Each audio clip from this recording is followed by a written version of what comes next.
Hello, everyone. So my name is Daniel Meister. I'm a recently graduated fourth-year kinesiology student. I've already jumped straight into my master's, so I guess now I'm a master's in kinesiology student. But I recently finished my honors project under the supervision of Dr. Seneschal, and that's what I'm going to be talking about today, is my experience with my honors project.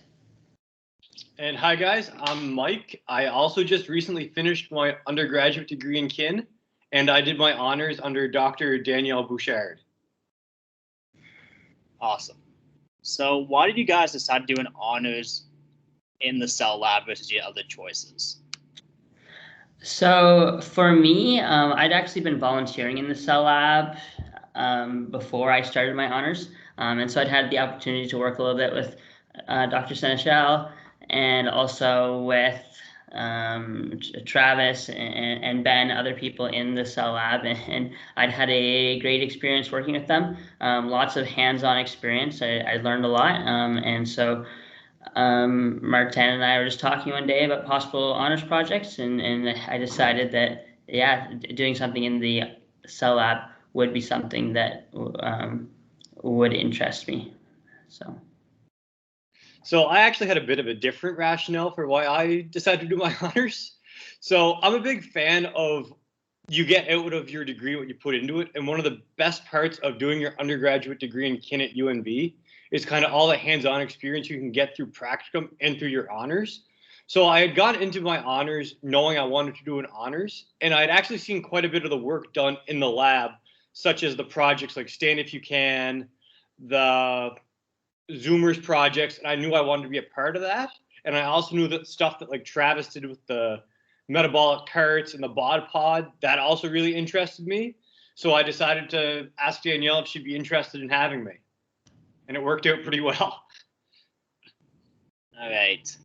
So what were you guys' expectations before starting your honors in the Cellab, and were those expectations actually met? For sure. So my hope from my honors project was, well, first to have an interesting project, and then hopefully to learn some skills from that project, and eventually to have a publishable paper from it. And so I have been able to do all those things. My research itself was looking at movement behavior and frailty, and it was a totally new field. No one's ever looked at the research that I was doing in the way I was looking at it before. So I got to do lots of interesting literature review, and then I got to do a bunch of stats from my project.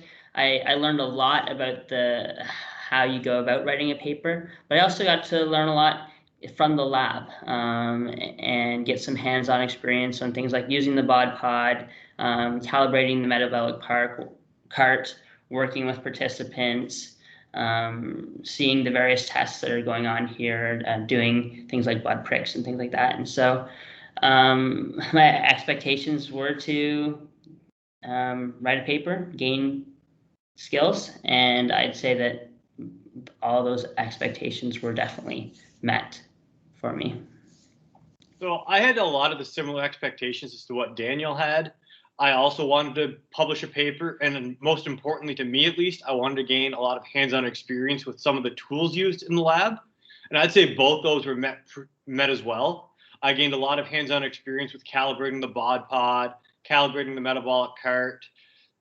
Another thing that I didn't really realize was important going into it, but as I've applied for graduate school elsewhere, has become really important, is the amount of communication you get with the participants and just being able to be comfortable interacting with them, gaining experience, just knowing how to explain things in ways that are easily understood.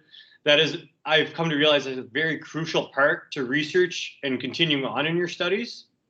I also really enjoyed writing the paper. I didn't really understand how much work and stats, I guess, for lack of a better word, had to go into formulating a paper, and the amount of review and the amount of changes and all that stuff it took before it was even close to being publishable. So I'm really happy to have had that experience in the Cellab. Awesome. So kind of building on your experience, how was your experience working under the supervision of Dr. Seneschal and Dr. Bouchard? And what can potential students expect when they do an honors under their supervision?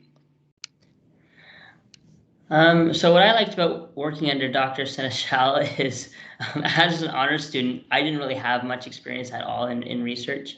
And so in that sense, I was a newbie and needed a lot of direction. But what I liked about working with Dr. Seneschal was it was a good balance of he was there when I needed him, but at the same time, he gave me the reins to run my own project. So he trusted me to do the stats and do my literature review and create the database that I needed to do. And I was able to do all those things. It taught me a lot. So I'm grateful that he didn't just do that for me. I'm sure it probably may have been even quicker for him to just do some of those things. But he gave me that opportunity to make mistakes, but also to learn a lot. But then when I did need him, he was there. He was able to connect me with other researchers who could help me with some of the questions that I had with my research. So that's what it was like for me working with Dr. Seneschal. Obviously, we were virtual, so but he was always willing to set up a meeting with me every week or 2 weeks, depending on how often I need to see. So I really appreciated that about working with him, that he was always available to help out. So one of the biggest things I found about working under the supervision of Dr. Bouchard is that you're going to be doing a lot of different things, but not as in-depth as maybe a graduate or a PhD student's going to be. So as an honor student, I found I gained a lot of hands-on experience with different studies. Like there was Stand If You Can had just finished, but there's a bit of Zoomers, there's a bit of Travis's intensity study, there's a bit of Mohammed's circuit training study. I think there might have been a little bit of the band frail study. Now I'm into a gadget study. There's a validity study with older adults. So it's a little bit of everything. And I think that gains, especially as an honor student where you might not know exactly where you want to pursue your future studies, having that little bit of everything really gives you an idea of what you do like and what maybe you don't want to pursue. And if something you did want to pursue, you find out you didn't like it that much, there's definitely options to venture off, just even under the supervision of Dr. Bouchard. So I really enjoyed that aspect. She was also very willing to set up weekly meetings. She taught me quite a bit of stats, quite a bit of the actual methods, the importance of the methods, and those kind of things, and really helped formulating my paper that way as well. Awesome. So speaking of your guys' project, how responsible were you for coming up with the actual main idea, design of your project? And on top of that, what other responsibilities do you have in terms of your own project? So for my project, I'm going to be honest that I didn't really come up with the design very much. So the research question was really something that Dr. Seneschal was interested in, and so he proposed it to me as a potential question that I could answer for my honors project, and I thought it would be an interesting topic. So I said sure, and as we went along, I've definitely refined the question as we've realized stuff about the research or how the data was set up. So in terms of how I was involved, so pretty much since the time he gave me the research question, I've done most of the research involved in the project. So I was using an online database called NHANES. And so from that database, I had to extract data and then synthesize that data into my own database. And I had to learn how to use computer programs to do that, specifically R. And then on top of that, I conducted my literature review. I learned how to do Cox regressional analysis and Kaplan-Meier curves and various statistical tests so that I could actually run the stats on my project as well. And then I took that data that I had and also created models on the computer. And so now I have a paper that we're currently circulating to the co-authors on the paper to get some comments, and then hopefully we're going to be publishing it within the next little bit. So one of the big things that made me hesitant about enrolling in honors is I didn't really have a research question or a specific area of study, which is again another reason why I'm really glad I did my honors with Dr. Bouchard. So when I initially contacted Dr. Bouchard, she asked me what I was most interested in. And we tried to work at a research question that way that would align similar with data that we'd already collected in the Cellab that was somewhat related to what my research interests lie. So my research interests lie in kind of rehabilitation programs, physiotherapy, and that sort of thing. So a couple of years ago, I believe, the Cellab had conducted a breast cancer exercise program, and they'd already collected the data, including baseline and post-program values.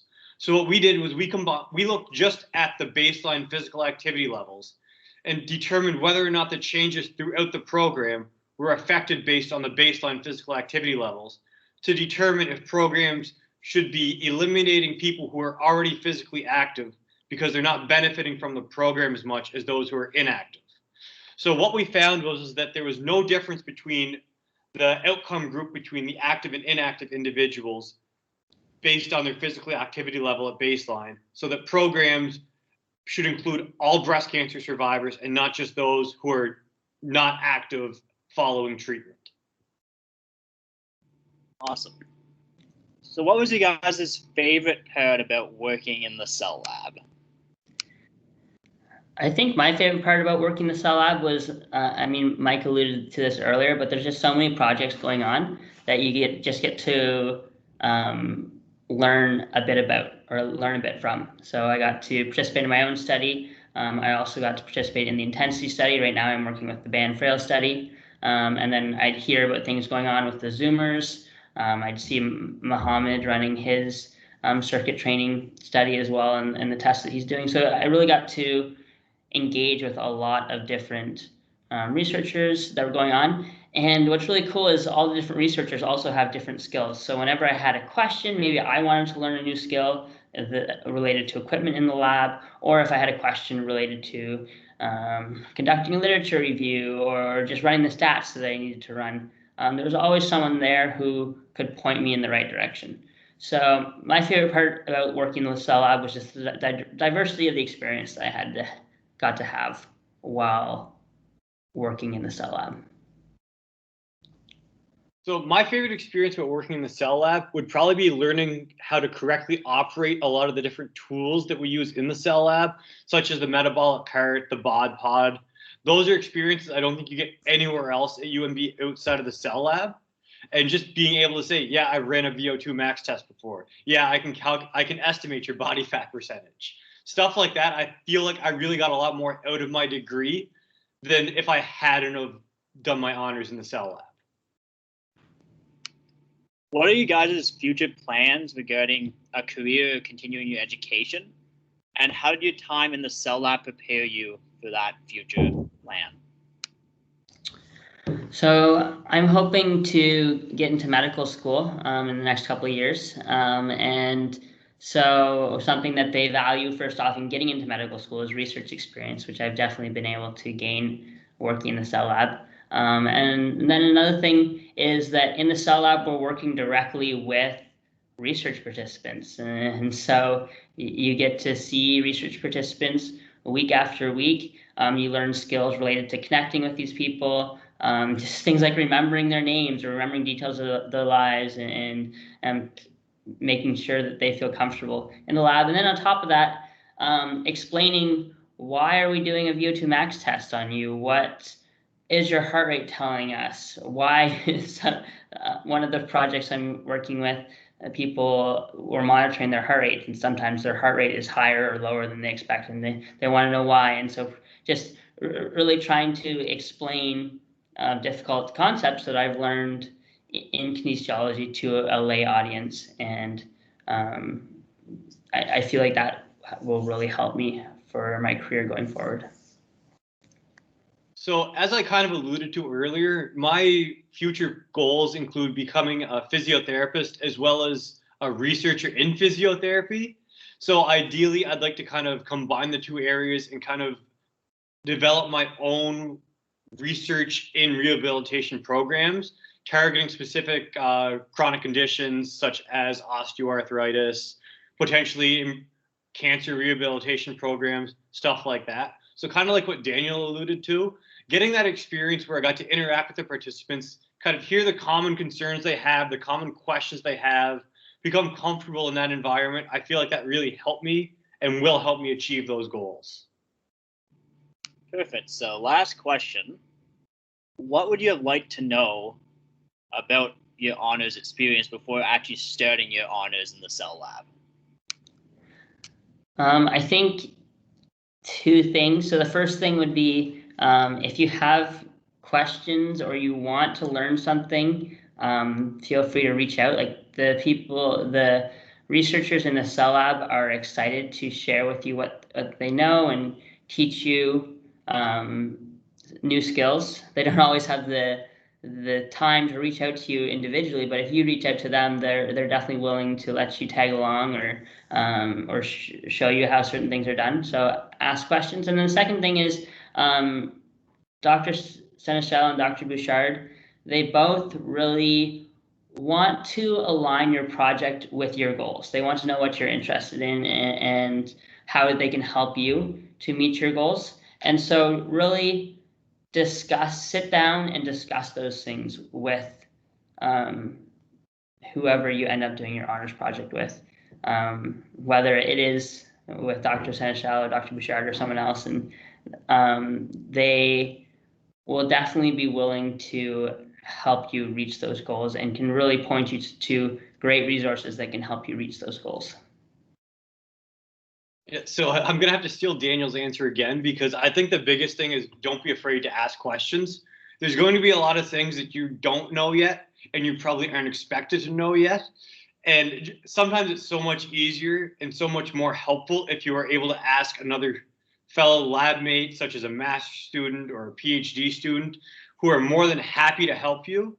And you can lose a lot of time and put in a lot more effort maybe than you need to figure out the answer, when it would have been so much easier to just ask someone. That's really the biggest thing I think that I've really come out, is I'm much more comfortable asking questions when I don't know the answer. And I think that's a good skill to have going forward too.